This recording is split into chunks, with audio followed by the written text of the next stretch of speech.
মেয়ারাজের রাতের মধ্যে বন্দী করো, মেয়ারাজের রাতের মধ্যে বন্দী করো, বা সকালে চক্ষুই বন্ধ করো। খোদা, তোমার মর্জি, তুমি যেমন ইচ্ছে তেমনই করো। প্রিয় দর্শক, আশা করছি সকলে ভালো আছেন। আজকে আমরা এই ভিডিওর ভিতরে আলোচনা করব যে মুমিনের গুণাবলী, খুসুসিয়ত, অভ্যাস, আদব, চরিত্র কীরকম হওয়া উত্তম, কীরকম হওয়া দরকার। প্রিয় দর্শক, ভিডিওর শুরু থেকে শেষ পর্যন্ত থাকছে আমি আপনাদের সাথে কারি কাউসার বিন জামান। আপনারা দেখছেন জানাল মহল।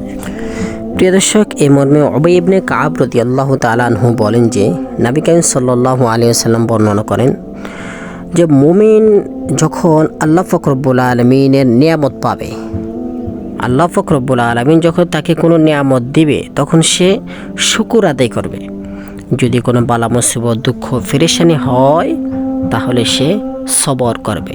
মুমিনের অভ্যাস, মুমিনের আখলাক, মুমিনের নীতিমালা এরকমটাই হওয়া দরকার। অর্থাৎ তার সারা জিন্দিগির মধ্যে আল্লাহ পাক রব্বুল আলামিন যদি তাকে সুখে রাখে, অর্থাৎ সে যদি সুখে থাকে, তখনও আল্লাহ পাক রব্বুল আলামিন তার ফের রাজি থাকবে, কারণ সে শুকরিয়া আদায় করতেছে। আর যখন আমি বালা মুসিবতের মধ্যে পড়ে যাব, তখনও আল্লাহ পাক রব্বুল আলামিন যেন আমার ফেরে রাজি থাকে, কারণ আমি তখন সবর করব, ধৈর্য ধারণ করব। প্রিয় দর্শক, জালেম স্বৈরাচারী খুনি হাসিনার শাসন আমলে আমরা অনেক অত্যাচার, নির্যাতন সহ্য করেছি, ভোগ করেছি। ওই সময় আমরা সবর করেছি আর আল্লাহ পাক রব্বুল আলামিনের কাছে দোয়া করছি। এরপরে সবরের বিনিময়ে নিয়ামত আমরা পেয়েছি বিজয় বাংলাদেশ, নতুন বিজয় বাংলাদেশ। এই বাংলাদেশের এই নতুন বিজয়টা হচ্ছে আমাদের জন্য নিয়ামত। এই নিয়ামতকে আল্লাহ পাক রব্বুল আলামিনের ইবাদত এবং শুকরিয়ার মাধ্যমে আঁকড়ে ধরতে হবে, এবং এটা আঁকড়ে ধরার জন্য যে সমস্ত কৌশল পন্থা অবলম্বন করা প্রয়োজন, ইনশাআল্লাহ আমরা ওগুলোর জন্য চেষ্টা করব। দ্বিতীয় আরেকটি খুসুসিয়ত, গুণাবলী, অভ্যাস, যেটা আমরা হাদিসে মোবারকা থেকে পাই, জানতে পারি যে মুমিন মুসলমান যখন কথা বলবে, যখন সে মুখ খুলবে, কথা বলবে, তখন সত্য বলবে। সত্য ছাড়া অন্য কোনো কথা সে বলবে না, মিথ্যার আশ্রয় নেবে না, মিথ্যা বলবেও না। প্রিয় দর্শক, আমাদেরকে জোর গলায় বলতে হবে। স্বৈরাচারী খুনি হাসিনার শাসন আমলে আমরা কত অপমান, অপদস্থ, নির্যাতন হয়েছি। প্রিয় দর্শক, ওই খুনি হাসিনাকে আবারও বাংলাদেশে আসতে চাচ্ছে, আবারও সে নাকি শাসন করবে। সে আমাদের সামনে থাক বা না থাক, ওই কুলাঙ্গার আমাদের সামনে থাক বা না থাক, আমরা সত্য বলবই।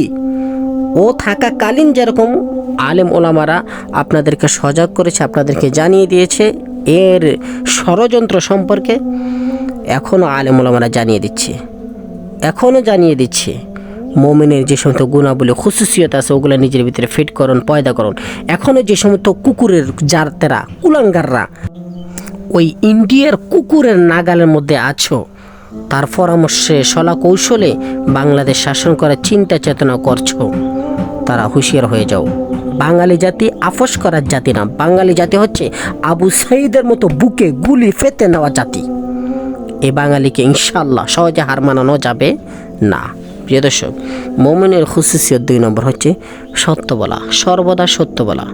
আমরা ইনশাআল্লাহ সর্বদা সত্য বলার জন্য চেষ্টা করব। নবী করিম সাল্লাল্লাহু আলাইহি ওয়াসাল্লাম আরও বলেন যে মুমিন সত্য বলতে থাকে, এক পর্যায়ে আল্লাহ পাক রব্বুল আলামিন তার নাম সাদিকিন, সিদ্দিকিনদের মধ্যে লিখে দেন।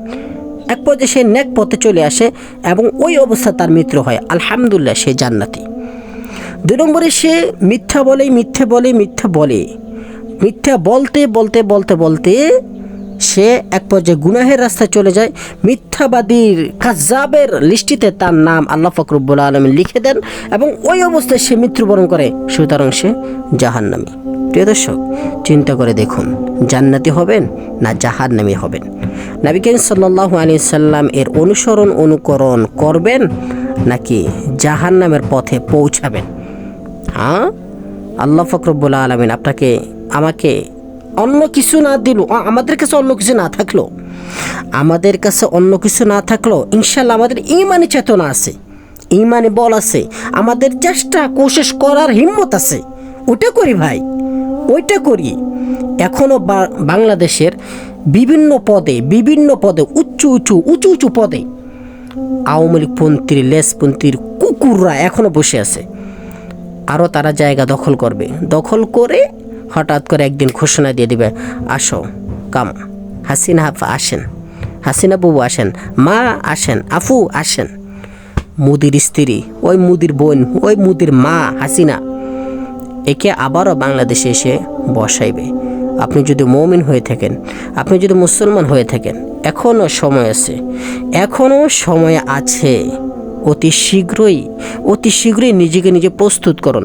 এই খুনি হাসিনা, স্বৈরাচারী হাসিনা, খুনি হাসিনার বিরুদ্ধে রুখে দাঁড়ানোর জন্য কাদের পক্ষে থাকবেন? কোরআনের পক্ষে না, বিধর্মীদের পক্ষে, যারা শাসন করে কোরআনে আইন বাতিল করতে চায়, যারা মুসলমানদের উপর জুলুম অত্যাচার নির্যাতন করতে চায়, যারা ধর্মীয় কথাবার্তা বলতে মানুষকে দিতে চায় না, আলেম ওলামাদেরকে জঙ্গি বলে চালিয়ে দেয়, এমনকি সাধারণ মানুষদেরকেও জঙ্গি বলে বোমা উড়িয়ে দেয়। এত জুলুম অত্যাচার নির্যাতন করার পরও শুয়োর জাত কুলাঙ্গার, ওই যার সন্তানের বাচ্চা, যার সন্তান বলতেছে আমি কি করেছি বাংলাদেশের জনগণে, আমি এরকম কি করেছি যে আমার পতন চাই?